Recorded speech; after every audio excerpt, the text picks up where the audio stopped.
Hey guys, good afternoon, everybody. Today is Monday, June 13th. It is 1:59 p.m., about a minute away from 2 p.m., where our scheduled group mentoring session is for today. So I'm going to go ahead and set up this room real quick, and then we'll get started with our session for today. So set up right here. A couple more things to update here in the settings. That.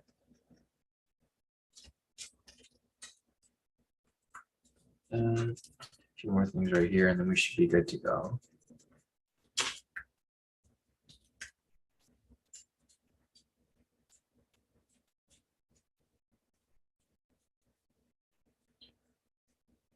All right. So I think we're good. I'm going to go ahead and send out this link to you guys here in the premium. And then we will get started with our session for today.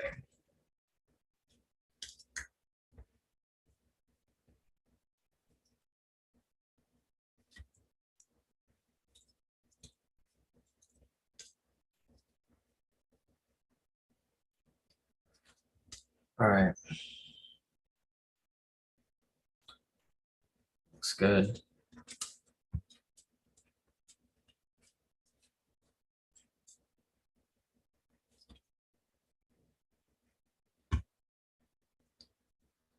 All right, so as people make their way in, I'm going to go ahead and try to mark up my areas of liquidity here as I look for any possible entries down Asia session. So I'm just going to mark up there, there, there.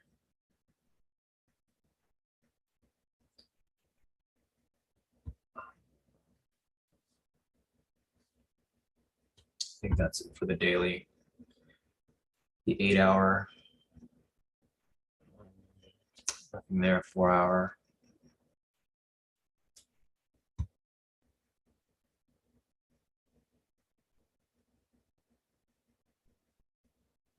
Two-hour. So prices drop down pretty far. I don't really see it coming up anytime, or I mean, it will come down, but I think there's going to be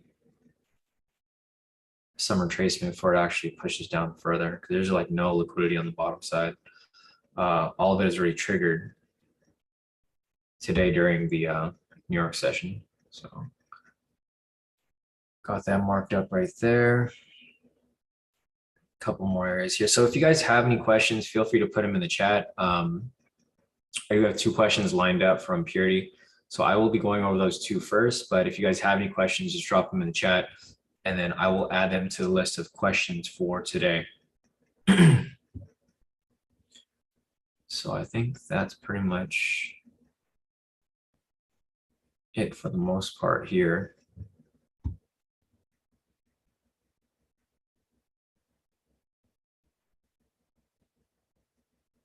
All right.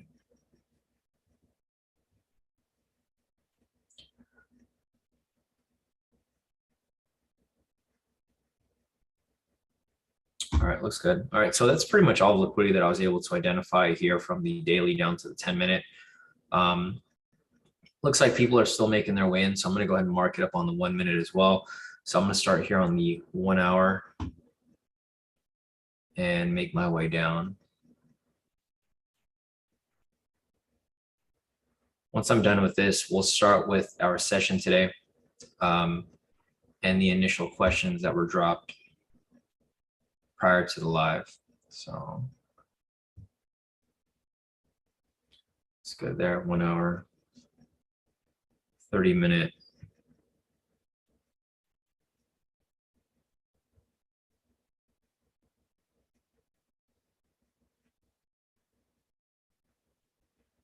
$15-minute.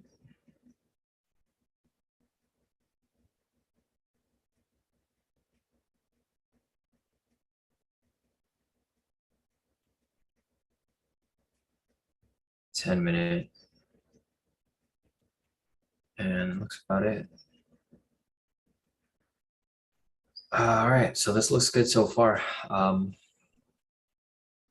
Actually, this is down to the 1 minute, so I'll go down even further. 5-minute. So there is some lower liquidity here, but it's right at the session, so it wouldn't really matter because we wouldn't be taking trades around those areas. But I mean, volatility died down quite a bit after the live session this morning.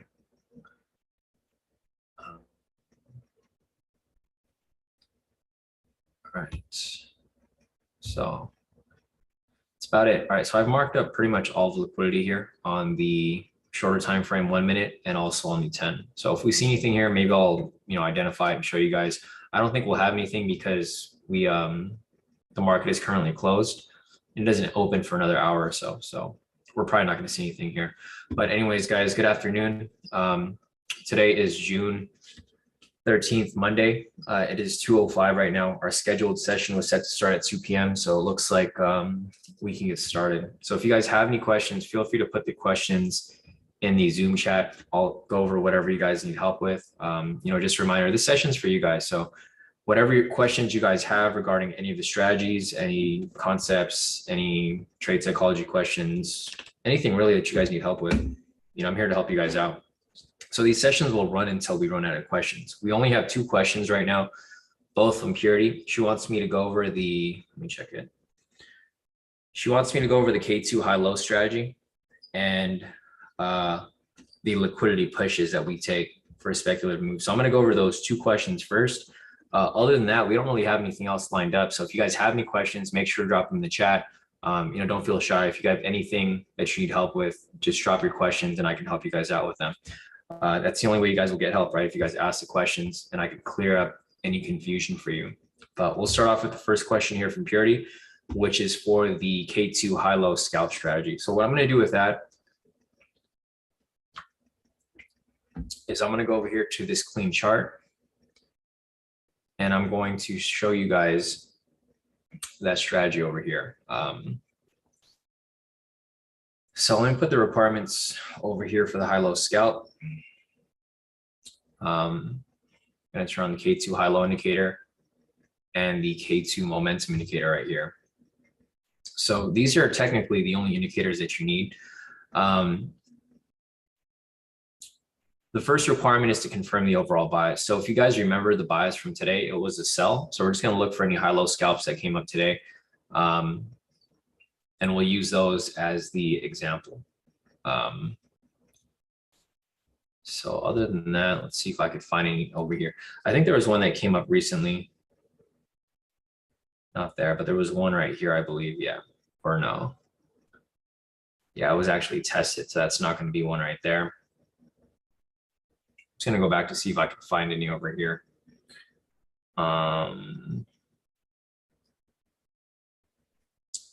The thing that you got to keep in mind as well is that the market was moving kind of crazy. So even if I did see a high-low scalp, I probably wouldn't have taken it, but I'll try to see if I could find any here. Nothing there. Nothing there. There's actually, let me see if this actually touches it before. So there's an example right here. I'll use this as an example. I can just eyeball it to show you guys. So I'll just rewind to this candle right here. And then we'll go over the requirements. So the first requirement here is to go over and confirm the overall bias. As you guys remember from today, we had retail sentiment, which indicated a sell, fundamental bias, which indicated a sell as well, and technical bias lastly. So with that said, we pretty much have a sell bias here. I can't go back and show you guys the breakdown because this was earlier today. I mean, I can probably pull up the sentiment here. Sentiment was currently, it currently is 73% long. This is about 4 hours ago, this entry. So we're just going to use this as an example and assume that it was bearish, which it is bearish right now. Also looking over here at the fundamentals were currently down 620 points. And other than that, the trend was bearish as well. As you can see, the trend meter down here is red. So with that said, we'll confirm that it is bearish. So we're looking for sells at this point. The second confirmation is you need to confirm that the previous high-low, or confirm the previous high-low using the K2 high-low indicator. So what I'm going to do right here is just rewind it one more candle. And we'll look at the previous high-low. Since we're looking for a sell here, we want to confirm where the previous low is. So this is actually the closest previous low right here. However, this was broken right here. So this is going to be invalidated. We're going to ignore this one and move on to the one prior to that. So this one right here has been invalidated. This low right here has not been touched yet. So with that said, this is going to be the previous low that we're going to be using for our entry at this point. For the third requirement, you want to confirm price breaking close past the previous high low. So as you can see right here, price hasn't broken and closed past it yet, but going over to the next candle, this candle here does break and close past it. As you can see, nothing's touched this low yet until this candle here, which broke past it and closed past that line. So with that said, we have requirements 1 through 3 met. For the fourth requirement, you want to confirm that you're trading in the direction of momentum. To do that, you're going to use the K2 momentum indicator, which is going to be these vertical lines right here. So basically these vertical lines, which are green and red, are going to indicate the direction of momentum. If you look back to the most recent momentum signal, it's a sell signal. So momentum is pushing to the downside. With that said, we are looking for sells here. So that's going to confirm the direction of momentum, since momentum is pushing this direction and we're looking for a sell. So with that said, that confirms requirement number 4. The fifth requirement, you want to confirm that price is not ranging or consolidating. As you can see right here, price is moving directional to the downside. Another way to confirm that is to just draw the previous high. So you'll go ahead and draw the previous high right here. And you can see that price is not ranging or consolidating. Price was going sideways here as it was ranging prior to this break and close. But as soon as this candle here broke and closed below this line, it's no longer ranging because it broke outside of the range. So with that said, we've confirmed requirement number 5. And lastly, you just want to confirm that price has not touched the previous swing before the break and close. So this candle right here is the only candle that has touched this low here, but it also broke and closed past it. So with that said, that satisfies the requirement number 6. Lastly, you're going to enter on the open of the falling candle, which would be right here. As soon as this candle closes, you would enter that with a short position. TP stop loss is fixed for a 300 pip stop loss and a 100 pip profit target. And with that said, you have everything ready to go. So this is going to be an example of a high-low scalp entry. With that said, you let the trade run, and there you go, full TP on the next candle. So that's an example of the K2 high-low scalp strategy. Let me see if I can find another example here. All we had were sells, so there's not going to be anything else for us to look for. Bias here was a sell pretty much all day. Again, right here is another example. Here's one more example right here, same difference. There's actually a high-low scalp that there's 2 entries here. You could have either entered on this break and close or this break and close right here. So either or, they both would have worked. We're going to put the requirements here again for the high-low scalp. We're going to go through this a little bit quicker. Confirm overall bias, it was a sell. Confirm the previous low using the K2 high-low indicator. There's a low right here, and there's also a low right here. So depending on which one you want to use, doesn't matter, same difference. I guess we'll use the closest one, the higher, and we'll let that be. So requirement 1 is met. We confirmed an overall sell bias for today because this was this morning. We had an overall sell bias. Confirm the previous high-low. There's a high-low over here, a high right here, and a low right here. Since we're looking for a sell, we're only going to pay attention to this really. Third requirement, confirm the break and close past the high-low, which is right here. Fourth requirement, confirm you're trading in the direction of momentum. We have a sell signal here, so momentum is pushing to the downside. Fifth requirement, confirm price is not ranging or consolidating. You can see that price was ranging, but as soon as it broke and closed below this line right here, it was no longer ranging. It was now moving directional. Last requirement, you want to confirm that price has not touched the previous swing before the break and close. The swing is right here. As you can see, price has not touched it prior to this break and close. So that's going to satisfy all the requirements. With that said, you'll enter a short position right here. TP stop loss. Same as last. It's a fixed TP stop loss. You let it run, and there you go, full TP. So pretty simple and straightforward. It's not really that difficult. I mean, it might be difficult initially, but once you run it a couple times, it's pretty much the same process. So it doesn't really matter if you entered from here or if you use this high-low or this one below. Either way, you would have taken the same exact entry and it still would have hit regardless. So hopefully that makes sense, Purity. Oh yeah, okay, I see your message. You said thanks, Sean. Definitely. If there's any more confusion with this, just let me know, Purity, and I can show you more examples. But I think for the most part, you're going to learn this stuff by executing it and actually, testing it yourself. But it looks like you could probably get a good understanding as to how it works. It's not too difficult. Yeah, definitely, Purdy. Just keep practicing and you'll be good. So for your next question, you were asking if I can go over the liquidity pushes, and I will go over that shortly. Yeah, no, definitely. Kevin said these are can't lose strategies once you learn them. Exactly, guys. So like, what Kevin said, it's all about practice, guys. Practice and consistency. Like once you apply these strategies enough times, you're going to know everything like the back of your hand. Like literally for me, I don't even have to think about it. If I see an entry here, I already know it's an entry because I've applied that strategy so many times. It's just repetition. Because the more that you apply them, the easier it'll be to spot these entries here. So it's all about practice, guys. You're not going to get this like overnight. I mean, you'll get it, but you're not going to master it overnight. It's going to take weeks, if not days, if not months to really master these strategies. But once you actually have them down, it's going to be a huge game changer for, your trading ability. Other than that, let's see. So let's see. All right, I see your question there, Denzel.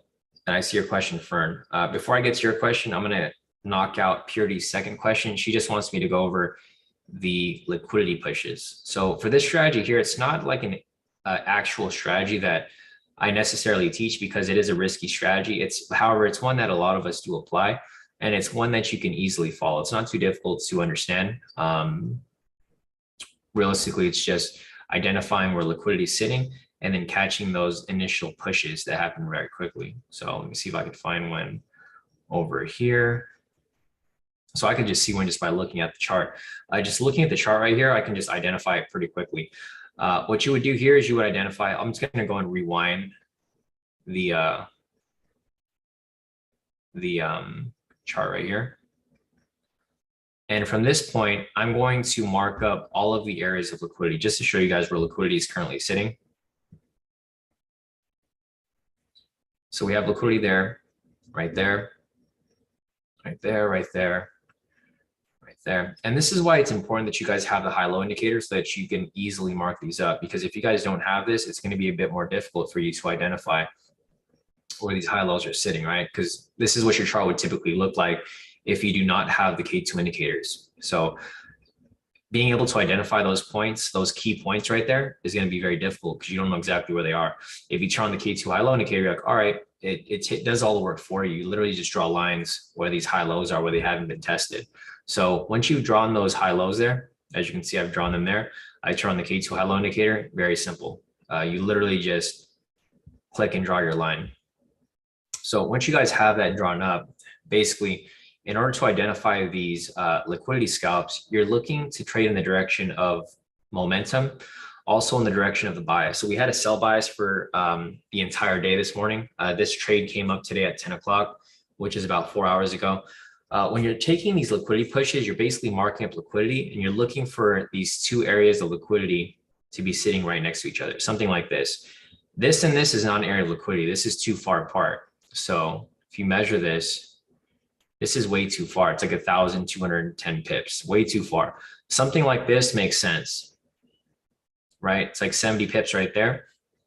If you were to catch price break this area of liquidity, typically when price comes down and hits this area right here, it's probably going to push down to the next level right here. That's typically what's going to happen. And I'll show you an example right here. So this is an example of a liquidity push. They're speculative trades because these are risky trades, but if you play them right and you identify where liquidity is sitting, you can catch that little push there. So for example, if I was to take a trade here, I would enter a short position.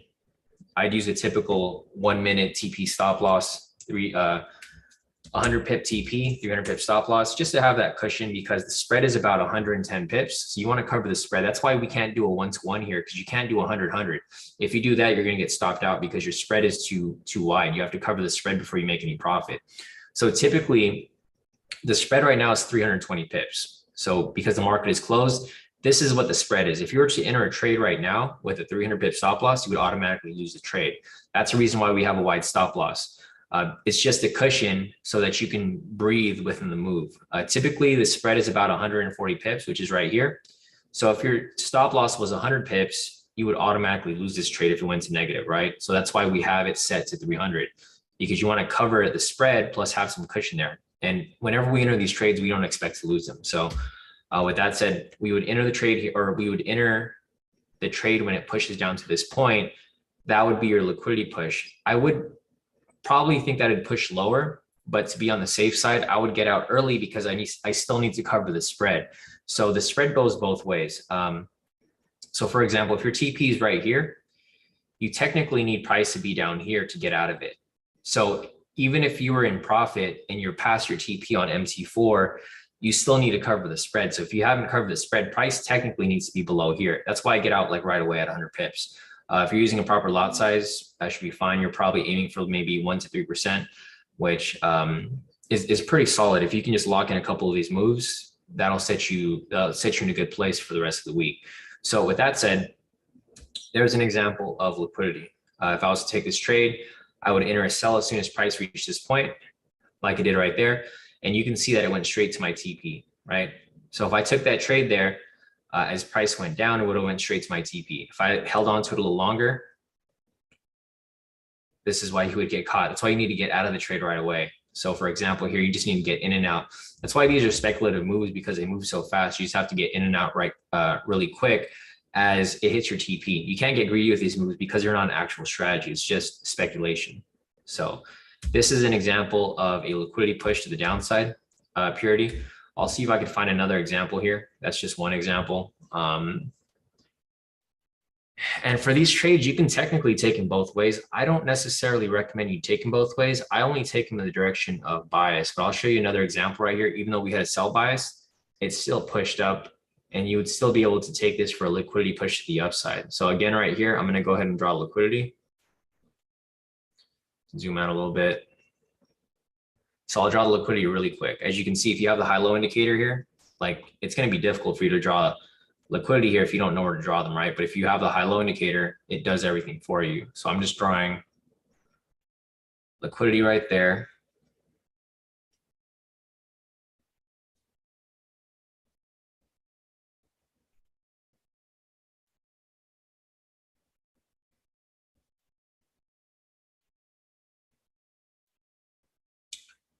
A little lower right here. And that's pretty much all the liquidity here on the 1 minute. So once you have that drawn up, you can turn off the high-low indicator if you want, or you can leave it on. It doesn't really matter. It's up to you. I'm going to turn on the momentum indicator so I know where price is likely to go. Anyway, so with that said, you guys can see that there's a lot of liquidity up here, right? So if price was to break this point right here, or I mean, this is not close enough. I mean, it's close, but I would like it to be a bit wider. I mean, a bit closer. So this here is not super wide, but it's like 170 pips. So this is a bit wide. I probably wouldn't take a liquidity push right there. I would take one right here though, because this is a lot closer. So if you measure this compared to that, this is 60 pips, right? So I would take this liquidity push. I mean, technically this could qualify as a liquidity area, but I wouldn't necessarily be inclined to take that. I'd want something that's a bit closer. So for me personally, I wouldn't have taken this right here, but I would take it if price went up to this point right here. So for this, I would set I would enter once price reaches this point. I mean, I personally wouldn't enter this specific trade because the bias was for a sell, but I'm just going to show you guys that it works both ways in a lot of instances. So again, right here, same thing. We're going to wait for it to hit that point. And you can see this candle here literally push straight to TP. And you can see where the liquidity actually hit, right? So liquidity hit right here. I was telling you guys that this could qualify as liquidity, but I wouldn't take it because it's too big of a gap. But you can see price pushed up through here, and where it typically would hit would maybe be like this area up here, right? Before it comes back down. So if you were to take that liquidity push right there, you take that trade, full TP, and it keeps pushing up a little higher to this area, right? So you guys can see, if you guys have these areas of liquidity marked up, you can have an idea where price is likely to go. Price is probably going to push up, and then it's probably going to come back down. And that's exactly what happened, right? Because the bias was for a sell, so I wouldn't be looking for any buys here. But technically, volatility is really high. You can catch liquidity in both directions. That's why I don't teach this strategy to you guys, because it's so lucrative, but it's also so risky. Because if you guys get greedy, which a lot of people get very greedy, you're going to start taking trades in both directions. You're going to start taking losses. So this is why I don't really teach this to anybody. This is more of an advanced way to trade. If you can't get the basics down, you're not going to get this stuff down. So, before you try to take these riskier trades, make sure that you lock down the basics and the easier strategies so that you can build from there. Those basics are going to be your foundation. And this is going to be something that you kind of speculate on when you don't have official entries. So there goes an example right there, Purity, for the liquidity pushes. So if that makes sense, or if it doesn't make sense, just let me know, Purity. I can cover more examples, but I think this should be good for you. Yeah, just go back and practice, Purity. The more that you practice, the more that it'll make sense to you. But this strategy here is a little more riskier, so I wouldn't necessarily recommend you apply this until you actually really understand it.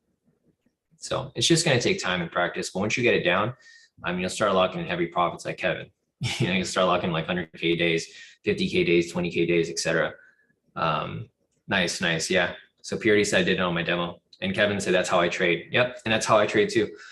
These strategies work good during high volatility and when there's not much of a bias in the market.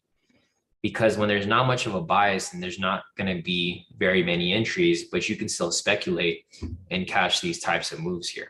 Like you can literally take any liquidity push in whatever direction.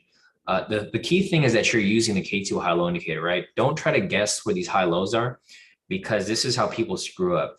I see a lot of people who try to mimic our strategies here, and they try to identify their own high lows, and they're not going to be accurate, right? So that's why I created this indicator here to be as accurate as possible.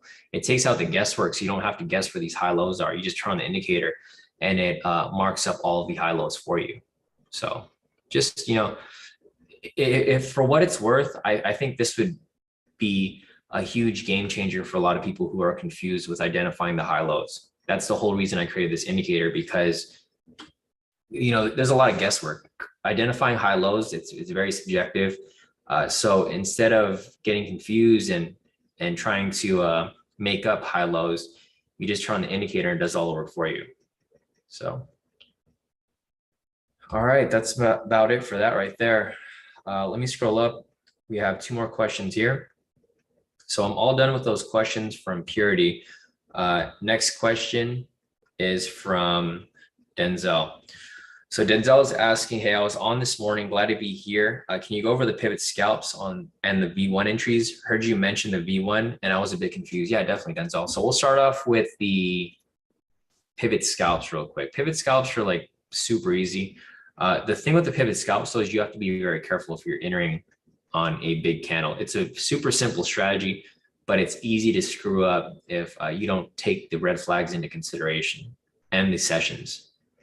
So I'm going to turn off the high-low because this isn't required for the high-low strategy. We actually use the pivots for this one. All right, so let me see if I could find one here. There's a whole bunch of entries here for these pivot scalps. There's one right here, clear example. I'm going to go ahead and put up the pivot scalp strategy right here. 1 minute pivot scalp. All right, so for the first step right here, you want to confirm the overall bias. Just a reminder, today we had an overall sell bias pretty much all day today. So we're going to assume that it was a sell. But even looking back at the sentiment over here, it's 73% long. And the fundamentals were down 800 points. So it was obviously a sell. Price was below the pivots, trend meter was red. Clear overall bias for a sell, right? So you've got step 1 there, sell bias. For the second requirement, you just want to confirm a valid K2 momentum signal. So with that said right here, we have a valid K2 momentum signal. It is valid because it is a red candle with a red sell signal. So if you have a red sell signal and it's a red candle, that's going to make it a valid momentum signal. So with that said, we have a valid momentum signal for a sell right here. Third requirement, you want to confirm price is below K2 pivots 3 and 4. The K2 pivots are going to be these squiggly lines right here, right? Basically, every line has a level. Level 1 is going to be green. Level 2 is going to be blue. Level 3 is going to be orange. And level 4 is going to be red. The reason why we're looking for 3 and 4 is because those are the strongest pivots. You can turn these off if you want, or you can leave them on. It's up to you. It doesn't really make a difference for me, so I can just leave them on because I just ignore the blue and green anyways. You just want to make sure it's below red and orange, which are the strong pivots. The colors are coordinated to identify what's strong and what's weak. So with that said, we have price below K2 pivots 3 and 4, which are right here, these two red and orange lines. And with that said, you just enter on the open of the following candle. So as this candle here closes, you enter a sell position. It's a fixed TP stop loss, 100 pip TP, 300 pip stop loss. You let that run. So this right here is the red flag that I was talking about. So let me just give you guys that right here. This is a thing that even myself, I forget about it sometimes, but this is when you would avoid a trade. Let me turn on the sessions real quick to make sure there's nothing there. There's no sessions around this area. I think this is something that happened towards the end of the session to around 12. So it's about a riskier time to trade. But the main red flag here would be that this candle here is too big. The reason why I would identify this as too big is because the stop loss it's not going to cover the entire candle. Typically, if this candle here is too big, what happens is that price pulls back to the halfway mark or the full candle. As you can see right here, it pulled back to almost the full candle. And if you guys were to take a guess what happened after this, it came straight down right after it. And that's exactly why you kind of want to avoid when the candles are too big, because it has to retrace a bit before it drops. So for this right here, I wouldn't have taken it because the candle's too big. One way to identify if the candle's too big is just to look back at the previous candles. So look at the candle right before it, right? You're mainly focusing on the body of the candle. Sometimes the wick, if the wick's really huge, but for the most part, you're looking at the body. The entire candle right here was 360 pips. If you look at the previous candle right here, and you're just looking at the body is only 50 pips. You look back at the previous candle over here, because you can see which candles are big and which candles are small. So you compare these to the regular size candles, like this one right here. This is like 50 pips. This is like 50 pips. This is like maybe a little more, 130 pips, but it's not 360 pips. This is like 3 times the size of a normal candle. So for this one right here, this is why you would skip it, because it's too big. Like this one right here, this one would have hit TP, but I would have skipped it too, because it's just too big, right? It's 360 pips. It would have to retrace at some point. But if you were to take this trade here, I still would have, you would have hit your TP.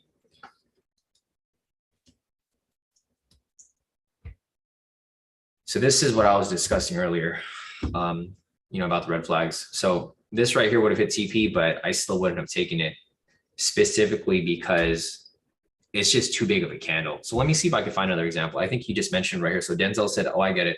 That's why the 740 candle was best. So let me go over there and see if I can find that one that you were just talking about. So you said 740.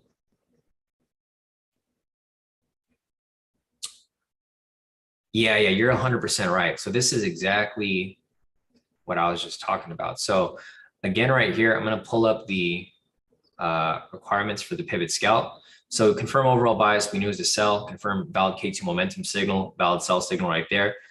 For number 3, you want to confirm it's below the pivots 3 and 4 right here, this red and orange line, price is below it. So that's completely fine. You would take this for a sell entry right here. And we're going to do the same thing. TP is going to be 100 pips. Stop loss is going to be 300 pips. Look how this stop loss covers the entire candle. So if the candle, if you needed a retracement here, like that. So if price was to retrace and like pretty much retrace to, the size of the candle, it'd be perfectly fine, because after that retracement, it'd come right back down and hit your TP. In a lot of instances, it'll just go straight to TP. And this is, if we measure this here, so this candle right here was only 180 pips. That's perfectly fine. You look at these other candles over here, every candle over here is like about the same size, right? 200 pips. Everything below here, 200 pips. This is what I would consider a big candle, right? This one right here. So this red candle right here, right? That's 400 pips. That's like double each candle over here. So that's how you would determine, what's a big candle, what isn't. So this right here is a perfect example, Denzel, that you identified. With that said, if you were to take this trade here, let it run, you can see little to no drawdown, straight to TP. So just keep in mind, guys, the red flags. I also mentioned this during the live session as well. The red flags are prevalent, guys. Like you have to make sure that the main key with trading that I feel like the main problem with people identifying the good entries is really identifying when to enter and when not to enter, right? Because you're going to get a lot of entries here. Like for example, right here, another entry for a pivot scalp, and it does hit TP right there. There's also another one right here, which probably does hit TP, but you just have to be smart about which one to take and which one not to take, right? You have to be able to manage risk properly. Risk management isn't just determining your lot size. It's determining what's a risky trade and what isn't. So going back to this example right here, I'm going to show you again. So this is a perfect example right here because the candle wasn't too big. This is another example where I just mentioned the candle is too big, right? This one over here is fine, but this one over here, this candle is huge.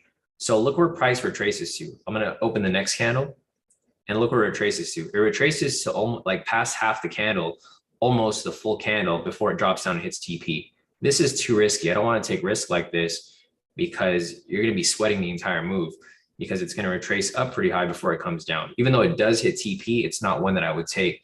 And everyone's different. Some people like to take more risk than others. I don't like to take that much risk. I only like to take trades that I'm like 100% sure are going to hit because I don't like losing trades. And you guys have seen that during the lives. That's why I don't really lose too many trades because I'm very selective about which ones I decide to take.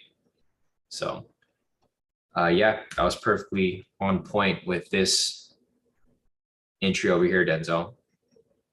So hopefully that makes sense. I mean, if you have any other questions regarding the pivot scalp, just let me know and we can cover this further right now if you'd like. If not, we'll move on to your next question, which would be the V1 entries. So, yep, no problem, Denzel. I'll move on to your next question here. So let me just check if there's anything else that I'm missing. So Purity is asking if it's okay that it's on the pivots. Yeah, that's completely fine. It's fine if it's on the pivots as long as it closes below. So you just got to make sure that it's below the pivot. So it's okay if it's breaking and closing past it because you'll see that that happens pretty often. But the main thing that you're looking for is just that it's below pivots 3 and 4. Because you'll see here sometimes, like you'll see sometimes these momentum candles will break past it and then it'll continue pushing through. Like this one right here, the one that we just looked at 740. That's fine. Same with this one right here, right? Another example right here. This one breaks past both of the pivots, and then it goes straight to TP right there. So it's fine if it breaks through it. It just needs to you just got to make sure that it's below it. That's the main key. All right. So other than that, Purity's asking, where's the best place to direct someone if they want to join K2? You can send them to the website, Purity. So if anyone wants to learn about K2 or sign up or anything like that, just go to the website, k2trades.com, and it'll bring them to here. If they want to follow, the YouTube, they can just click on this. They'll get sent to the YouTube channel if they want to view all of our previous sessions. If they want to have access to the free intro course, they can click on this right here. If they want to sign up for the paid stuff, they just click on pricing and then it'll go down to the bottom where they can choose whether they want the live or the indicators. Obviously the best place, the best thing to get would be the indicators so that you guys can actually learn the strategies. You can still be profitable just on the lives, but it's kind of pointless if you guys don't know what you're doing, right? If you're just blindly entering trades because I'm providing analysis, it's possible. I've seen a lot of people still become very profitable just trading off my analysis. But the real thing is that you guys want to learn this stuff so that you can be independent, right? You don't have to wait for my live sessions every morning. You can trade all day if you like, because everything is pretty much taught to you. You guys will be able to learn the same exact strategies that I personally apply and that everyone else applies daily. So it's just really up to preference, but that's how you would get access to that stuff. Purity. Purity said, okay, cool. Cause I've been taking them way past the pivots for the pivot scalp. Yeah, no. And that way is probably, you probably get better entries that way, Purity, because it's already been established, but if it's crossing the pivot, that's fine too. So All right, I'm done with that question. Next question from Denzel is the V1. So let's see if we could find some V1 entries over here. I'm going to try to show you multiple examples.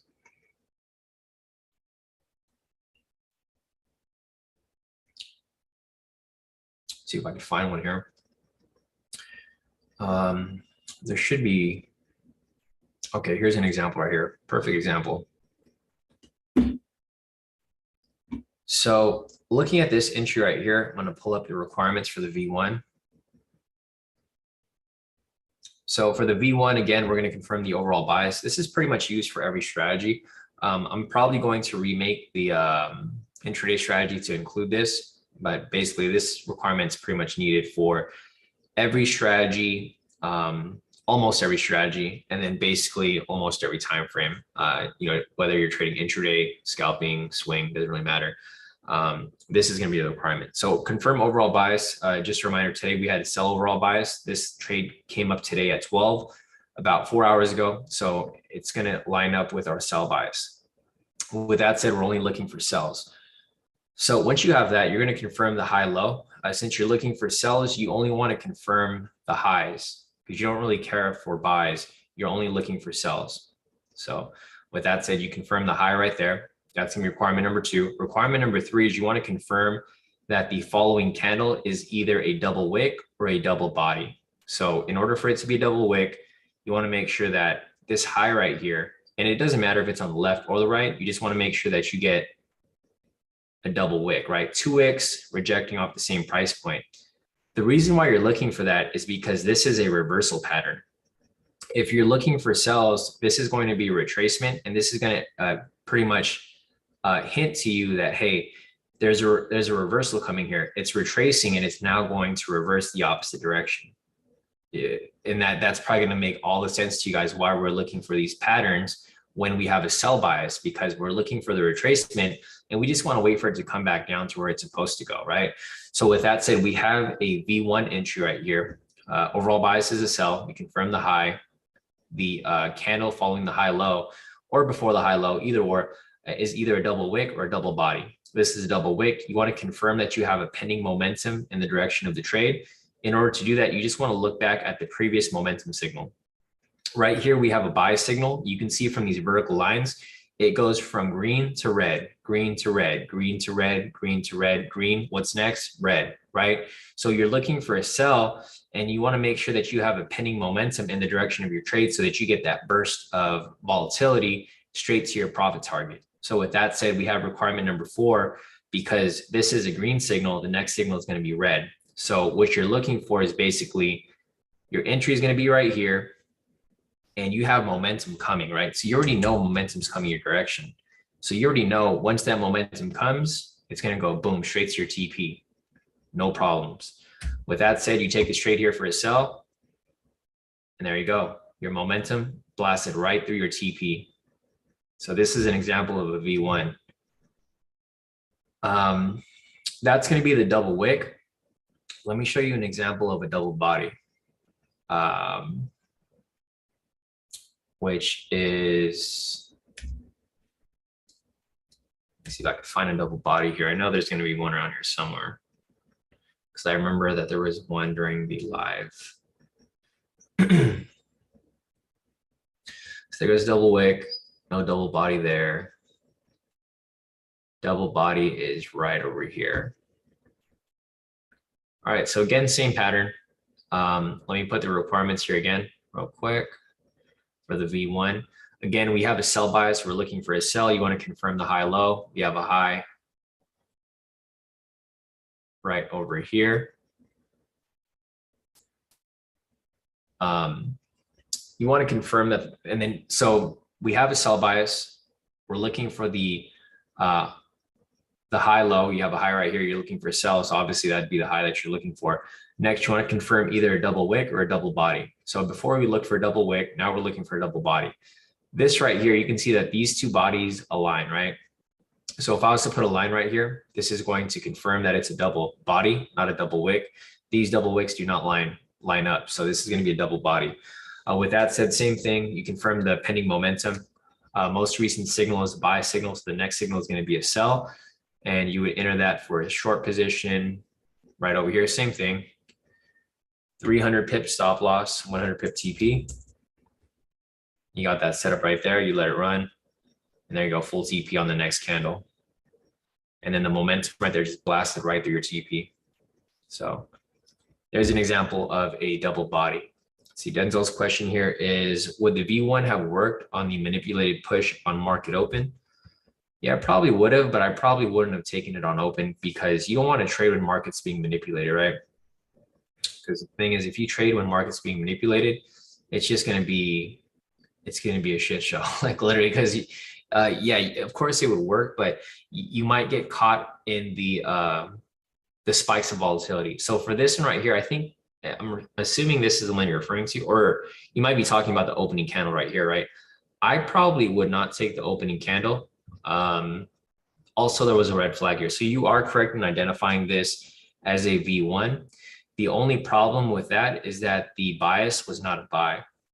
So for this right here, you want to confirm the overall bias. The overall bias was a sell. So I wouldn't be taking this. However, I do see people that ignore this first step.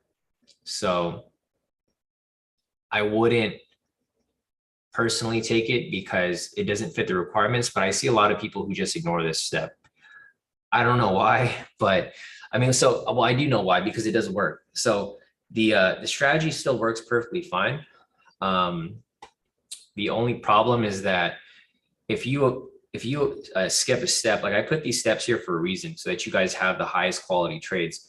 You can always skip a step if you want. If you're comfortable with taking that risk, you guys are more than welcome to do whatever you guys like, right? I'm just giving you guys a foundation for the strategies. If you apply the strategies as they're supposed to be applied, you should have no problem being profitable over time, like consistently profitable. But if you guys skip steps, yeah, you're probably going to make more profit, but you're also probably going to add on more risk, or you're probably going to lose more as well. So just keep that in mind. But yeah, if you were to skip that step, this would be a V1 because there's a double body right there.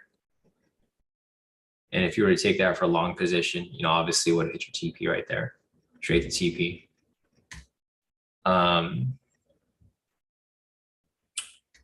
So Denzel said, I think it was a 733 candle. So yeah, let me go over to 733 real quick. See which one you're referring to. I think that was the same example that we went over earlier, but let me see if I can find it over here. 733, I don't see one over here at 733. So right here at 733, I don't see, or you might be talking about this one right here, right? There's one right here too at 736. This would actually be a high-low. I mean, a V1 to double body. So for this one right here, same thing. V1 right there. There's a lot of entries that come up. That's all. Like, there's a ton of entries that you can catch. But for this one right here, I don't know if I would have. I don't know what was happening during this time. Did we have? I forgot, because I remember during the live we didn't take any trades. So I'm not sure why we didn't take this one here. Maybe there was a session there. Let me open this. I can't remember why we didn't take the trade, but I didn't take this trade. So I think there was something that was going on during this period, because if I saw this during the live, I would have taken it. I don't know if we had like opening price near it. Oh, we did. Yeah, it was opening price, I think, or something. I don't know. But anyways, I just know that we didn't take a trade here. So we skipped it for some reason. But let me go back to the one that you're referring to, Denzel. You're talking about 633. So 633, I don't think I see one over here. I mean, it was close, but it wasn't on point. So like right here, I think this is the one you're talking about, right? There's actually no double wick because the wick was higher. Also, there was no double body because it was slightly above it. So if I draw a line right here at the top of the body, it isn't actually a line. It has to be on the same level because it's going to present a reversal pattern. So for this right here, this actually wouldn't be a V1 that we would have here. But I mean, they come up a lot. Like you can see right here, it actually comes up super often. Like if you just go back and back test it, or just look back, because it's not too difficult to identify. You just go back and you're like, okay, like right here, for example, right? It's a double body. However, you wouldn't take this trade because there's a momentum signal on it. But actually, no, you would have taken this trade here because it wouldn't be on that specific candle. You could take this one before it. So right there, there's actually a double body right there. I know you can't really see because the wicks of the candle is so small, but I mean, technically, this is still a double body. Like no matter how small it is, it's still a double body because the candle it doesn't matter if it's a red candle or a green candle. So this right here would be a double body. You take that for a short position right there. And this is pre-market, but even so, if you took it straight to full TP right there. So that would be an example there. If you have any other examples that you want me to cover, Denzel, just let me know and I can pull it up. If you have like a timestamp, I could pull it up for you, but I don't really, I mean, there's a lot here that you can pull back and just play around with. And these are actually fun to look back. Like if you guys want to see if how well the strategies work, I would recommend just back testing it because you'll see like so many different possibilities of entries right here. Like again, right here, there's another one. So same level again right there. Here for a V1. Same thing, 1030. You let that run. Pulls back a little bit. This is why you want that cushion right there for the stop loss. But eventually it comes back down. So it does pull back a little bit for retracement, but then it ends up coming back down eventually. It's just a matter of time. But once you back test it enough or you forward test it or you see the results, you'll be able to trust it a lot more. So you'll just take it without even thinking. Like for me on the lives, I don't really think, right? You guys will see me take trades and I'm just taking them off the fly. If I see something, I'll take it. It's TP and I'm like, okay, cool. Because I already knew it was going to hit TP just from, my experience trading these strategies. Yeah, no problem. So Denzel said same level. Okay, understand. I'll look back at the charts. Got it. Thanks. Yeah. So no problem, Denzel. If you have any other questions or any other confusion with it, just let me know. Or if there's any specific trade that you took and it lost or it won and you wanted a better explanation as to like why it won or why it lost, you're more than welcome to ask me and I can go over the example or go over the specific trade and review, what could have been done differently or what you could have done interchangeably with what you ended up with. So yeah, exactly. Kevin said, got to trade your trades. Like you got to trust your trade psychology. That's the real thing, guys. I feel like a lot of people pull out of trades too early or they pull out too late because they're just too scared, right? You guys get nervous and that's completely normal. But eventually you want to get to that point where you don't get nervous anymore, where you just take the trades and you trust it. So I think we're all done with Denzel's questions. Let me scroll up for the next question. Fern's asking, hey, Sean, I remember one time you talked about the way you could trail your stop loss during those bigger liquidity pushes when market is trending strongly, but I can't find the replay when you had talked about it. Can you go over that aspect? Yeah, sure. Of course. So let me see if I can find an example here.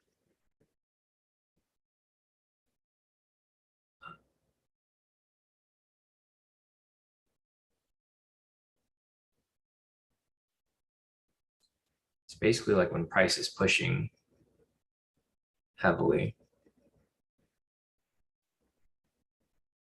Let's see.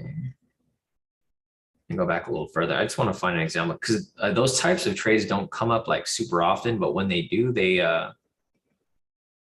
hit pretty solidly. So, okay, so here's an example. Let me see if I could use this as an example. I don't know if there's a lower area of liquidity here, so there might not be.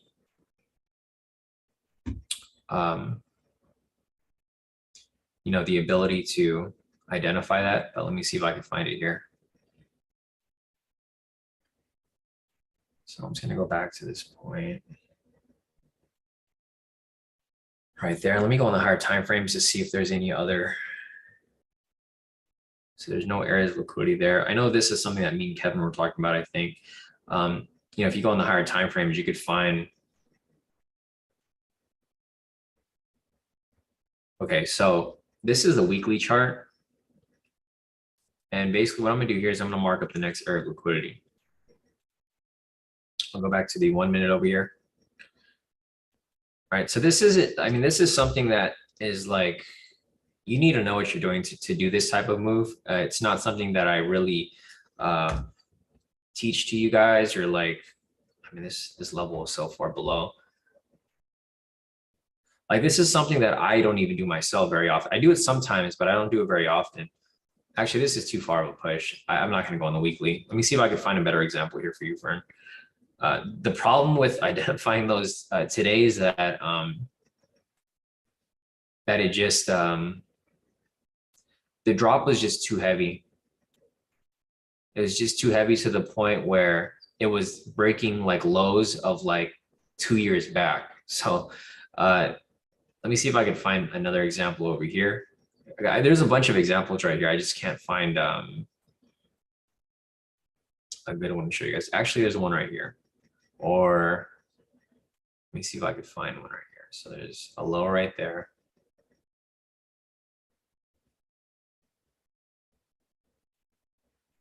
I don't think I would consider this an area of liquidity. Let me just measure it real quick. I guess this could possibly do. No, let me go back a little further. Because these types of moves, like the problem with these types of entries is that today was Monday, so you kind of get these crazy moves in the market. But if like if you trade this like during normal market conditions, let me see here. Okay, so this was yesterday on market open. I think we could probably use this. Yeah, okay, so this is actually one that we can use as an example.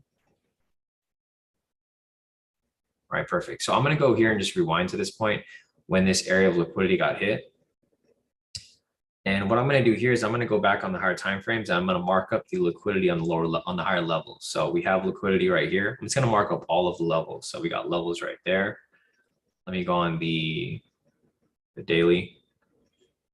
We're basically just looking to identify certain points where price can like target areas where you guys can possibly trade to. So nothing on the 8 hour, nothing on the 4 hour, 2 hour, 1 hour. So there's not really much here to uh,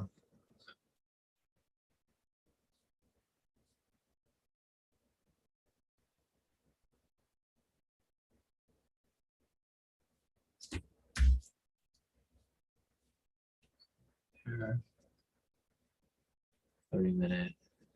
All right, anyways, this is, we're just gonna use this as the example here. Okay, so for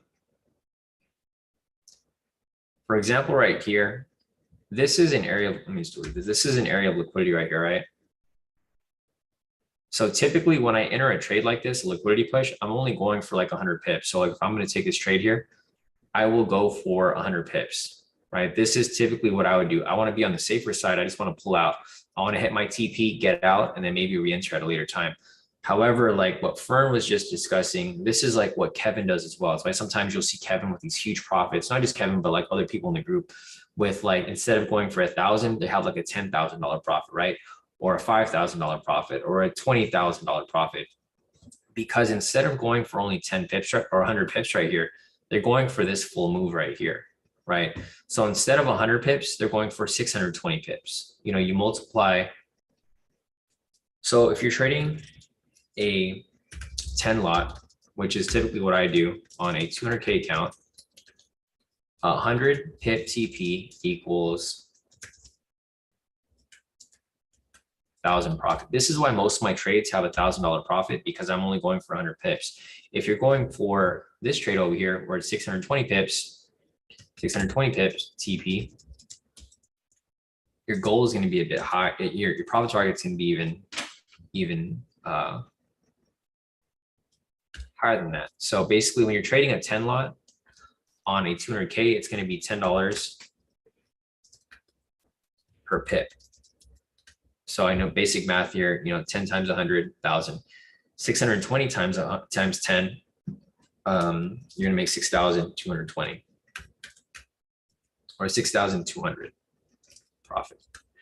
So here's an example of like where you can adjust the stop loss as price moves below. So instead of using a TP, which is what I recommend if you're not familiar with this and you're not comfortable with, trailing your entry or like monitoring your trade, just take your TP. It's fine. Take your 100 pips and then move on to the next one.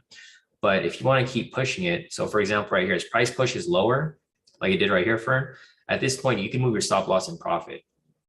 So now, instead of exiting right there, you're just going to move your stop loss and profit. So as price moves lower, I typically move my stop loss to the next wick.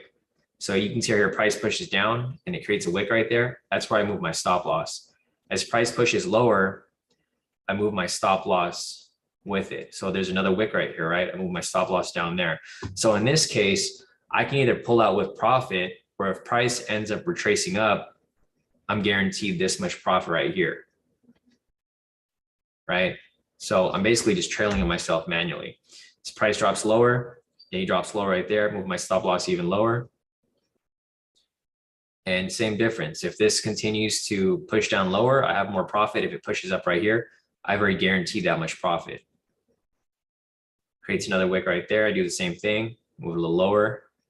I've guaranteed profits at this point. And again, this is a more advanced way to trade. And, unless you're comfortable trading this way, then trade this way. If not, then just take your TP.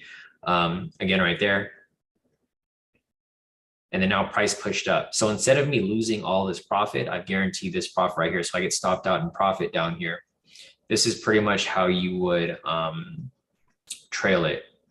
If you wanted to trail it the way I do it, you can use a trailing stop, but I don't like using trailing stops. I don't think Kevin does either, or anyone else. Trailing stops are just, what happens is they move too close and they get triggered before you want them to. So I would manually move my stop loss in profit. So at this point, I'd be out in profit. And it would be good because if I got greedy and didn't move my stop loss in profit, I'd now be in the negative. Or price could come back down and just screw around with me for a bit before it actually hits TP. So that is how you would adjust your stop loss. Yeah, no problem, Fern. Kevin said, use a daily chart. The candle from the May 2022 left a long wick and that wick got filled today. Yeah, exactly. So if you go over here to the daily chart, just like what Kevin said, and we talked about this privately today as well. You guys can see where the wicks are, right? So there's like a wick right here. This is the one that that Kevin used for his TP. He used this wick right here. So he pretty much pulled out when price got to that point. And there's different ways to do it. So like what I'm doing is I'm giving you guys the foundation. I'm showing you guys like how to make these entries and how to make the exits, but then it's up to you to like basically play around with it and figure out what works best for you, right? Because you can use a trailing stop, you can use a manual stop, you can be your own stop loss. You can just control it manually without anything really set in place and just automatically and close it when you want to. It's just really up to preference. What I'd always recommend is you guys figure out what works best for you, because what works best for me, what works best for Kevin, or what works best for Sisuk, or what works best for Maddie doesn't necessarily mean it's going to work best for you, right? Because everyone has a different level of trade psychology, and it's really up to you to figure out what works best for you. But I'm giving you guys a foundation so that you guys know how to identify entries and when to exit. But from there, that's kind of where you use your own creativity to find out, what do you like to do? If this stresses you out, then this is probably not for you. If you enjoy doing this, then yeah, it's probably for you. But there's a ton of different strategies you can apply, and different types of exit strategies you can apply as well. But yeah, I mean, that's pretty much how you do it. And there's just a ton of different ways to apply it. So other than that, Purity said you just use your stop loss. Sorry,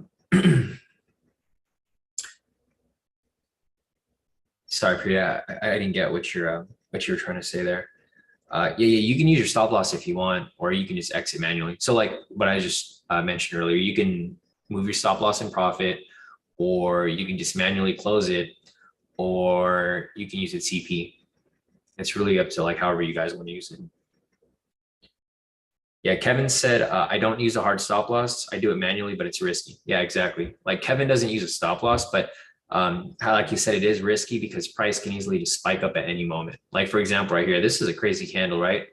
You could have been entering a sell here with no stop loss, and then all of a sudden you're like, oh shit, this big candle comes up out of nowhere. So this candle right here, let's see how far it pushed up. Like all of a sudden price pushed up over 1,500 pips. That's pretty crazy. So this is why I use a stop loss, because I don't want to get caught in something like this. But if you're manually following the trade and you're actually like focusing and paying attention and not like doing anything else on the side, then like Kevin is, Kevin's fully zoned in whenever he trades. So if you guys can do that, that's fine. You don't need a stop loss, but typically most people do need a stop loss because a lot of people aren't on that level of focus when taking these trades. Yeah, no, exactly. For instance, definitely something that comes with forward testing and experience. Yeah, like for me, I've been trading every day for so long that I already know how the market moves. And you guys can see where these crazy movements happen, right? So we got off the live session here at 8 o'clock. I'm just going to show you guys. So we got off the live session right here at 8 o'clock. That's typically my cutoff time for trading. So you can see right here from like 6:30 to 8, market was moving kind of smooth, right? You can kind of identify like word trade. Like this right here was a pretty smooth or a pretty decent trading day, right? This is a trading day for today for our live session. You go past 8, this is a smooth push to the downside.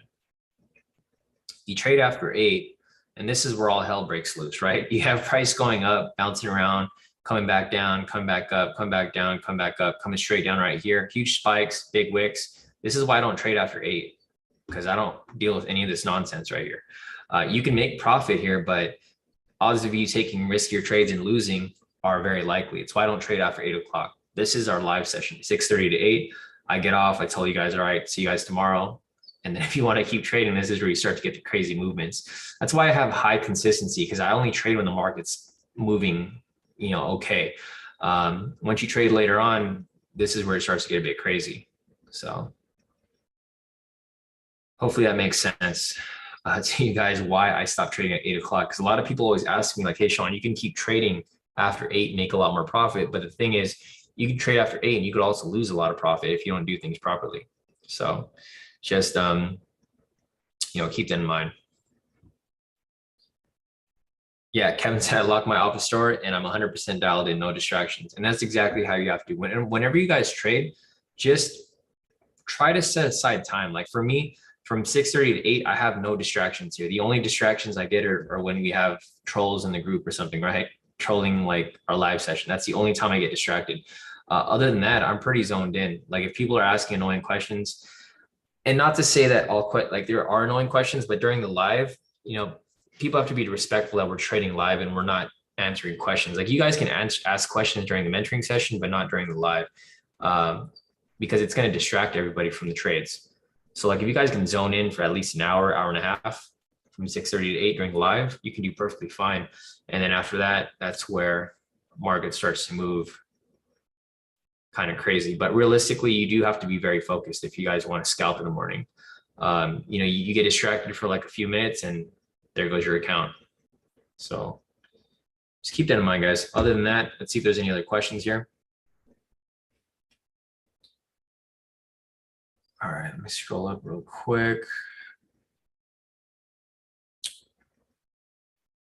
All right, so I'm done with Fern's question. Let me go to the next question here. Miriam's asking, how do you reduce the actual font size of the high-low, low-low indicators on my chart? Yeah, no problem. So you probably are using the new indicator, right, Miriam? I'm going to go and just add that on my chart real quick. So you're using the, so you just type in high-low or HL. So this right here, pivot points high-low indicator, this is probably what you're referring to right here. I'm not sure, are you referring to this or are you referring to the Actually, sorry, my bad. You're talking about the actual indicator, the high-low indicator. So for this right here, you can't adjust this, unfortunately. We did make adjustments before, but the problem with that is that um, it started to conflict with like how the high lows were being plotted. So unfortunately, you can't adjust them on here, Miriam, because we tried to update the indicator, but when you update it, it starts to throw it off because TradingView only allows for so many plots on the chart. So if you change this to a bigger letter or a smaller letter, it's going to show like it's not going to align properly. So unfortunately, you can't adjust that. We did have that feature available a long time ago, but we had to take it off because it would mess with the data plots. You know, maybe that's something that I can revisit with my brother. Maybe TradingView has updated their platform where the code can be altered, but right now, from my knowledge, we're not able to do that right now because it messes with the plots. So you're going to have high lows in like wrong places, or they're going to overlap where you're not going to get them how they are here, where you can easily adjust and make changes to them. So let me see if there's any other questions here. Kevin's asking, have you ever thought about doing a live during Asia session? So not really, because it's hard to find a good time where the trades come up all in like within one time frame, Kevin. I've thought about it, but it's kind of difficult because sometimes you'll get trades like at 5, right? And then sometimes you don't get trades until like 9. So like in order for us to find an entry, I have to be on live for like a long time, for like hours. So I haven't really done it myself. What I might do in the future is I'm going to plot these high lows here. And here's the thing, if I see a lot of high lows, or if I see a lot of liquidity like within an area, then maybe like last minute I'll tell you guys like, hey, let's go on live real quick, or for a couple hours, or for an hour or so, because I could already expect price coming down. Like for example, here, if I see price down here and I see this liquidity, I'm like, all right, let's go on live real quick, because we're probably gonna catch this little liquidity push right there, right? Because this is something that I could see coming to hit later on today. So this is probably what I'd be looking for. The only problem is that it's right at the sessions. So it's going to be really subjective. I mean, depending on like if the market's giving us any possible entries. If not, there's just no point, because we're going to be sitting on the live for like hours and there's not going to be anything for us to take. Like for me, if I trade during Asia, guys, I'm not on the charts. I'm like literally doing something else, and I'm like, hey, I should probably check the charts out. So just randomly, I'll pull up the charts.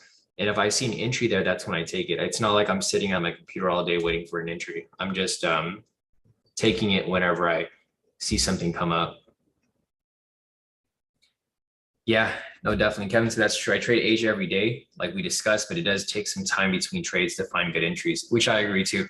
And I think, you know, it just really depends on like the market conditions. Some days it'll be moving faster than others. Some days it'll be moving really slow, where there's like literally nothing to take. Like for example, right now, I don't see like price really moving too much from now until maybe 5 or even 6. So if I was to measure this,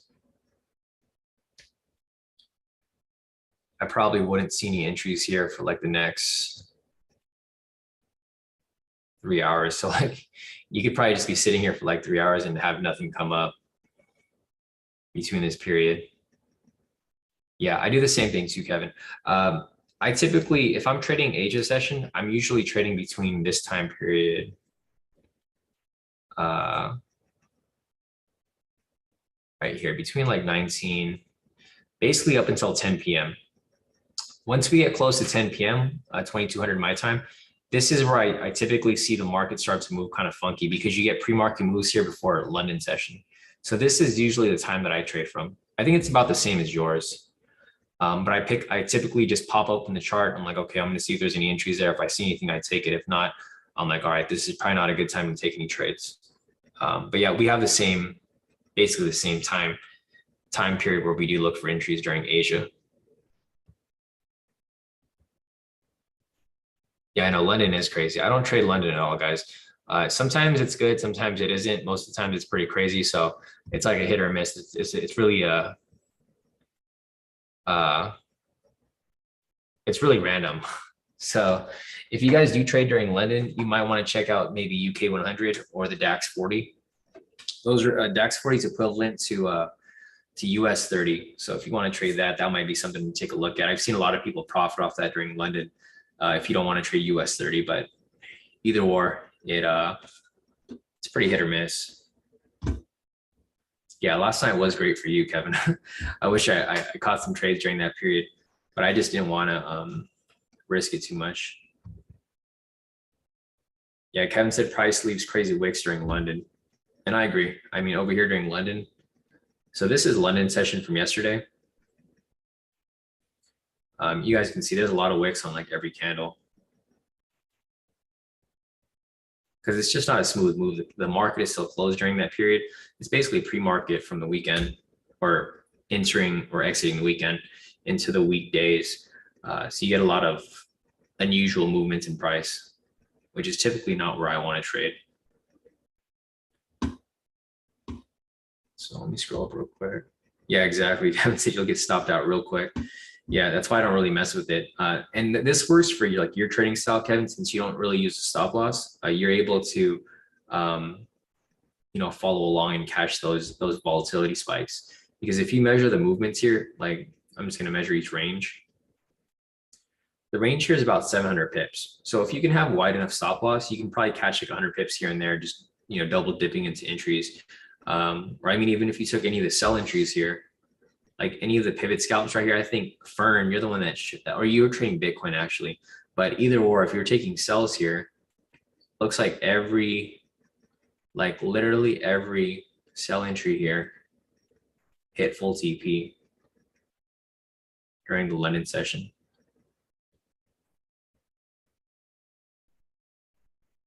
Pretty remarkable. And this was only for like 1 hour. It's from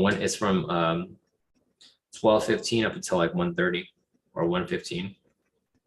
All full TPs right there.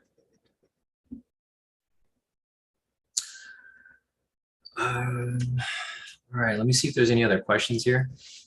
Yeah, Fern said, yeah, pivot scalps have been my fave strategy so far. And I like it too, because it's like one of the easiest strategies. It's also one of the riskier ones, unless like you take the red flags into consideration.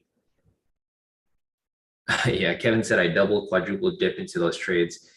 Yeah, and I don't blame you. I would have done the same thing, especially if because when I looked at the fundamentals yesterday, this was already down like 600 points, like pre-market. So it was pretty heavy.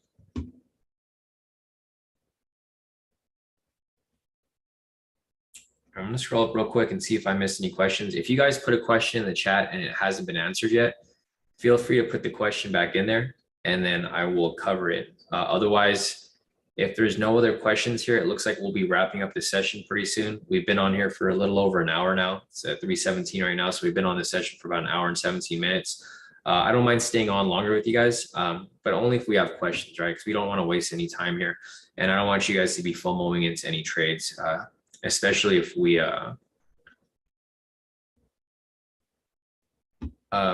Purity asked about the high low. Did you ask another question, Purity? I answered the high low in the beginning. I thought you confirmed it. Let me see. Okay, sorry. I see your second question right here. Purity said, why does the high low change on you? Sometimes I enter into a V3 and the high low changes. That's because the high low doesn't establish until 5 or 6 candles pass. That's why, like for the high low strategy over here, there's a specific requirement for that, Purity. So I'm not sure if you missed it, but it's the second requirement here. Confirm the previous high low using K2 high low indicators. 5 candles must pass to establish. So the thing is, the high isn't established until it's been established, right? So you have to wait for it to actually close. But for the V3, that doesn't necessarily happen because you don't have to wait for it to establish. So do you have an example, Purity? Because the thing is, if you follow the requirements as they're set up, typically that doesn't happen. Most of the time, it only happens if you don't confirm the overall bias. Because if you confirm the overall bias and it's a sell, price is probably not going to keep going up because the bias is a sell. It's going to come back down, right? So typically, and that's why I'm asking for an actual example, because this is usually a step that you've skipped from the overall bias. Because if you're taking a sell and there's no overall bias for a sell, then yeah, of course, price is going to go up because there's no bias. Price isn't necessarily going down. That's why you're looking for a bias here, because if you take a trade in the direction of the bias, price is going to come down eventually, right? So like, for example, over here, all of these V3s that happen over here on the 1 minute today. So if we look at any V3 here from 6:30 up until market close, right? You can see that price does retrace up, but it comes back down, right? So like, for example, right here, there was a V3 right over here. Let me just use this. There's a V3 here. Price does come up, but eventually comes back down. So I'm not sure if you understand like how do like high lows work, because when there's a high established, that doesn't mean that it's impossible for price to go above it, right? Price can still go up. So like there's a high here that's established, price does go up. It comes down a bit, then it comes back up. Establishes another high, comes back down, and then it goes back up. Let's see, Purity said, like sometimes a V3 starts to form, then it goes up even with the bias. It does go up all the time. Sorry, Purity, I'm completely, let me reread your question. So let me reread this. So you said like sometime a V3 starts to form and then that high goes up. Well, that's why you got to wait for the candle to close, period. That's the whole point of the requirement, right? You're not supposed to enter it while the candle is active. That's why if it goes up, there's no V3 there because there's no high that's established. Does that make sense? Because you said the V3 starts to form. Yeah, that's right. It starts to form, but it hasn't formed, so there's no V3 there. So you have to wait for the candle to close. Price can continue going up as much as it wants, right? It doesn't need to stop at that point. Like if price is pushing up right here, and let me show you an example right here, because I'm sure there was highs that were being established right here. So here's a high right here, right? It hasn't closed yet. There's no red candle after it, so there's no V3. So there's no way to really get that confused. I think the problem you're having is you're not waiting for the candle to close. You're like, okay, I see a red candle coming, so I'm going to enter right here. But the thing is, there's no red candle there, so you can't enter a V3. So there's no V3. That's the whole point of the strategy. So like right here, this is what you were looking at, right? This is a perfect example, actually. And I'm sure this is exactly what you're asking about. So you're saying, okay, there's a V3 forming, and if you just follow this closely and you let it load, you can see how it was red right there, and then it turned green, right? What does that tell you? There's no V3. So there's no way to really screw that up because there was really no V3 to begin with. You got to wait for it to close. And this is what you're referring to, right? Purity. Just want to make sure you see that. There's a high there, and then you're asking, oh, why does it keep pushing up? It keeps pushing up because it could keep pushing up. There's no V3 there because this hasn't closed. Once you wait for it to close, then that would be the entry. Again, right here for the next candle, the same thing again, right? You're asking, oh, why does it keep pushing up? It's pushing up because that's what the market does. It keeps going wherever it needs to go. But if you look at the requirements here, none of these requirements are met because you have not confirmed any of this stuff here. The third requirement here is to confirm the high is a green candle, right? And then you want to confirm that the following candle is opposite. It's impossible for you to confirm that the candle is opposite if it doesn't close, right? So you can keep pushing it forward right here, and the high will keep pushing up higher, but there's no red candle, so there's never a V3 there to begin with. Do you kind of get what is going on there? Purity, I'm trying to show you here. So you can see there again, right? There's a lot of red candles that come here, but they never close. So there's never a V3 to begin with. So it's like impossible to like really get confused with that because you're waiting for all the requirements here to fulfill. Does that make sense, Purity? Just want to make sure. Let me see. Okay. Purity said that third candle closes, for example, a sell. Then the fourth sometimes takes that.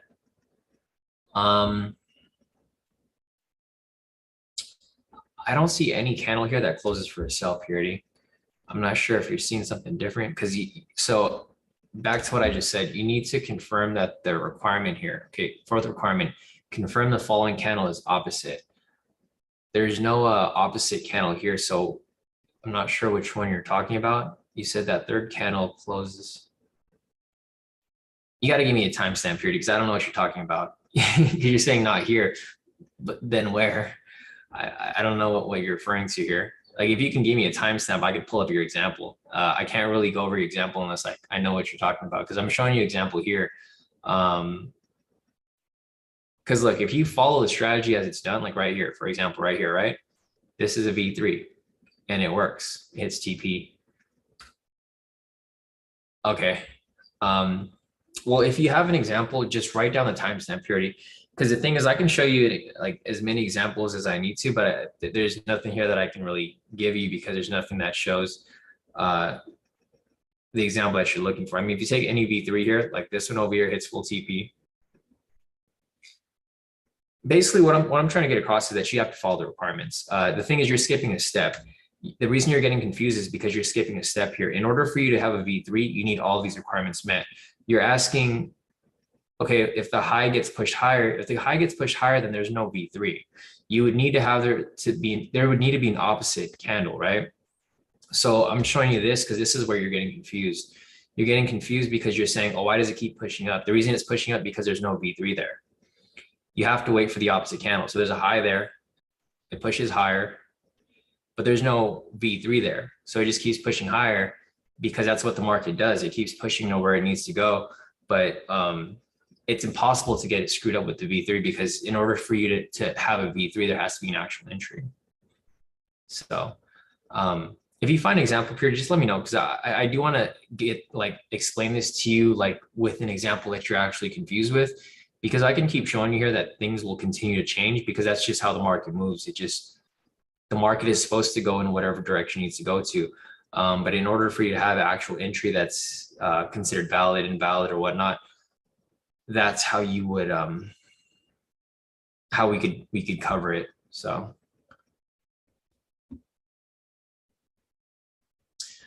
Purity said, I'll have to send you a video because I wait for the opposite candle to close always. Yeah, sure. I mean, once you find it, then yeah, feel free to send it to me and I can go, but I'm pretty sure you're probably skipping a step. Like I'm almost 100% sure you're skipping a step because the V3 is back tested like super heavily. So like and we forward tested it for like 6 months. Within that 6-month period, we were able to identify. Yeah. So when you do make a video, Purity, record the video and confirm the bias too, because I can't confirm the bias later in time. Just go back and record, the entry or the timestamp, and then take a screenshot of the bias. Make sure that you check the fundamentals, the sentiment, and the technicals. Well, when you take a screenshot of the chart, it'll show the technicals, so I can be able to identify that.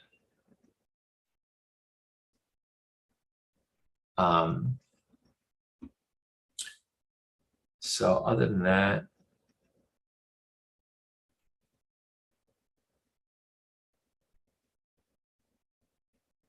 yeah, no problem, Purity. Yeah, probably by our next mentoring session, you'll probably have an example because you're probably gonna run into it at some point. But if everything is checked off, typically I think you should be fine. Like that's why like the V3 is like one, like all the variations are like the strategies that I personally use the most because they're like very accurate. They come out very often. So as long as you're following the requirements, I think the main thing is the bias here. That's typically the thing that screws around with like most entries, because a lot of people will take entries when there's no overall bias, like last week, right? I don't know if Kurt's here, but Kurt was like asking like why all of his V3s weren't working, and he was just ignoring this step. And every time I told Kurt to go over the requirements, he would say, I am going over the requirements. I'm like, no, you're not, because you're you're not going over the first requirement. So Kurt, I'm not sure if you're here right now, but if you are, these requirements are made for a reason, guys. I don't create these requirements to fill in stuff. I like literally each requirement here is meant for a reason. specifically the overall bias. That's why it's the first requirement. So typically, if there's no overall bias, then there's no entry. If there is, then yeah, great, there is an entry. But like last week, all of last week, I don't think we took very many trades, right? I took like 1 or 2 trades, I think, last week. The past 2 weeks haven't been very heavy with trades. So like, let's see. Okay, so June week 2, I only took 2 trades. One loss which was the breakout that I shouldn't have taken.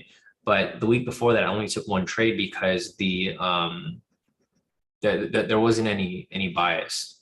So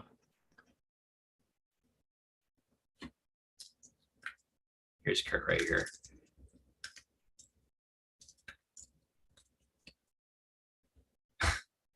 So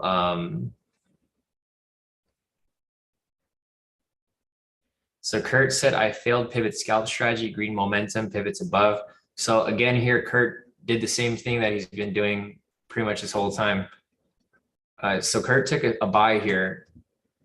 What's the bias? A sell, Kurt.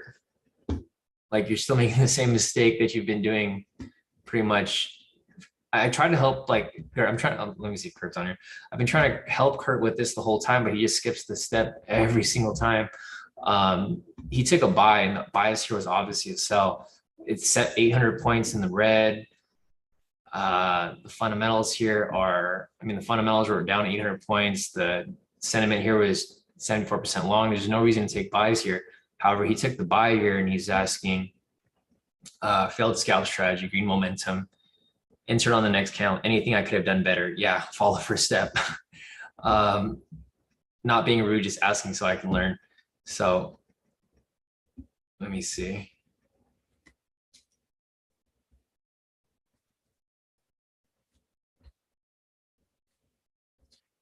Easy. Did you?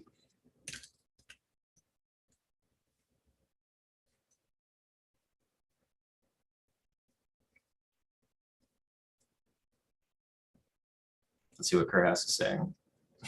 I'm sure he's going to say he did. The bias was obviously the sell.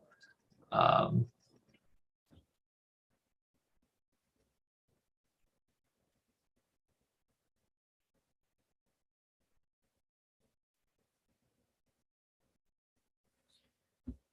see what Kurt has to say. All right, he stopped typing because now he confirmed the bias and he realized it was a sell bias, and he took a buy. I try to help people like as much as possible, but it's hard when people don't listen to like the basic steps. Literally, it's the pivot scalp strategy, confirm overall bias, bro. Let me give you the steps right here.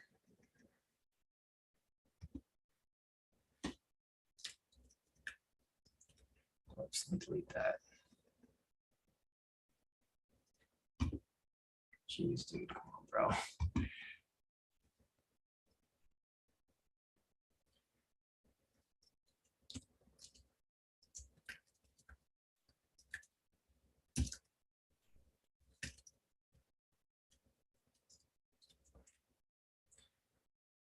If I gotta talk to you guys like a kindergartner, I'll have to, just to get you guys to understand this stuff. There's a step-by-step process, confirm overall bias.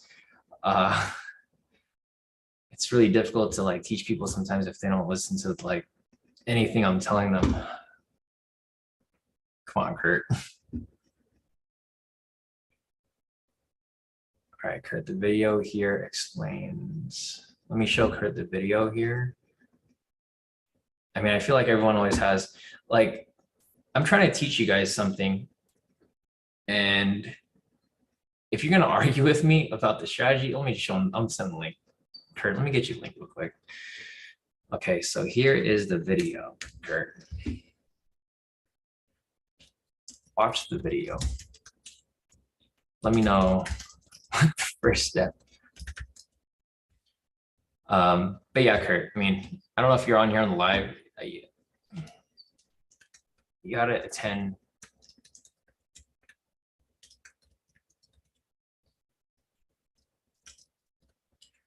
All right, I'm just gonna talk about this. I'm gonna talk to Kurt about the next session. All right, guys. So if there's any other questions, you guys can drop any questions in the chat. I gotta talk to Kurt to like kind of figure this out because it's just a headache for me personally. But yeah, guys, if you guys ever wanna, sorry guys, I lost my train of thought. Whenever you guys are taking trades, just look at the requirements, right? If you guys could follow the requirements here, you guys should have no problem. There's like literally no problem if you could follow the steps here. It's a step-by-step process. I mean, it's really hard to mess it up unless you like follow the steps here. But if you guys have any other questions, feel free to put in the chat right now. I'm just sorry guys, I'm just a little frustrated with Kurt right now. But if you guys have any questions, feel free to put them in the chat, and then I will answer whatever questions you guys have. Otherwise, if you guys have any other questions, feel free to put them in the Telegram or email me, and I can help you guys out with that. But yeah, guys, I mean, I feel like the biggest problem with a lot of people who don't succeed with trading is like really following directions. It's literally a step-by-step process. If you guys, if the first requirement isn't met, you don't move on to the next requirements here. So just keep that in mind, guys. Because the thing is, I hate when well, I don't hate, but I hate when people don't succeed in trading. Like it's not that. I always say it's not that difficult. People get upset when I say it's not that difficult, but it really isn't that difficult if you guys could follow the steps. The main problem people don't succeed at trading is that they skip steps or they try to do their own thing. But yeah, for the most part, I think that's it for the mentoring session. So if you guys have any other questions, feel free to message me on Telegram or email me. I'm going to try to help Kurt out here as much as possible to get him to understand the steps. But other than that, let's see. Kevin's asking, Sean, did you take any Forex trades today? I haven't taken any trades yet so far. Let me just check real quick because I do want to take some trades myself. Let me refresh this and maybe update this here. So EJ, basically the trades here that I'd be looking for are EJ, GJ, basically all the JPY pairs. Yeah, Pat said skipping steps is suicide. My 9-year-old son lines up bias, trend meter, and K2 signals accurately. Yeah, and that's really key, guys. It's really just identifying the bias. Once you identify the bias, you know exactly which direction to trade in. But back to what we were just discussing right now, Kevin. Ah, man, I totally missed this trade. I didn't even look at it. But there is a UJ that's possibly running right here for 700 pips. I will come back to this right now. Let me go to JPY real quick. So what I'm applying here, guys, is the intraday strategy here on the higher time frames. There's nothing here for GJ, EJ, JPY. The only pair that has a possible entry would be UJ over here, but it's not very strong. However, it is a entry here for a buy. Maybe I'll enter it later for a late entry, but I think for now, I'm just going to hold off on it. So I haven't taken any trades myself. Kevin, I'm looking to maybe take this UJ trade. If it does go up, but it's going to. So here's the thing with this trade here. I would want to take this trade, but the problem is that with all the news going on this week, I don't know if I would want to take it because, you know, we have the interest rates going up. We have news coming out tomorrow. So tomorrow this is Fed week. So tomorrow morning, we have inflation news, I believe. Yes, we have PPI, core PPI coming up here. So this is what we would be looking for.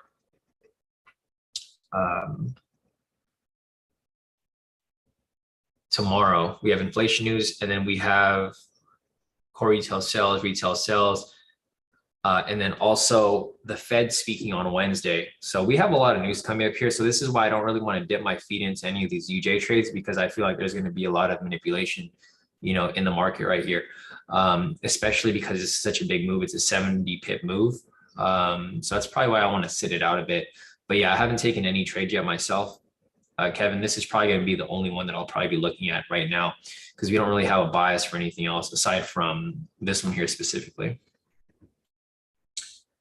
So other than that, let's see. Fern said, yeah, K2 strategies are so simple because none of it is subjective. There's literally no easier way of trading yet. It's all step by step. It's all rule based. So it's really hard to like screw it up unless you guys skip steps. And same with Fern, Patrick. Patrick said agreed with Fern. I looked at naked MT4 chart right now. I'm like, WTF, what I do? Yeah, no, it's a game changer, guys. If you guys have the K2 indicators and you guys have the strategies, it's literally a step-by-step process to take any of these trades here.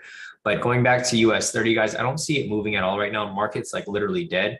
So I don't recommend anyone trade US 30 until there's any volatility in the market.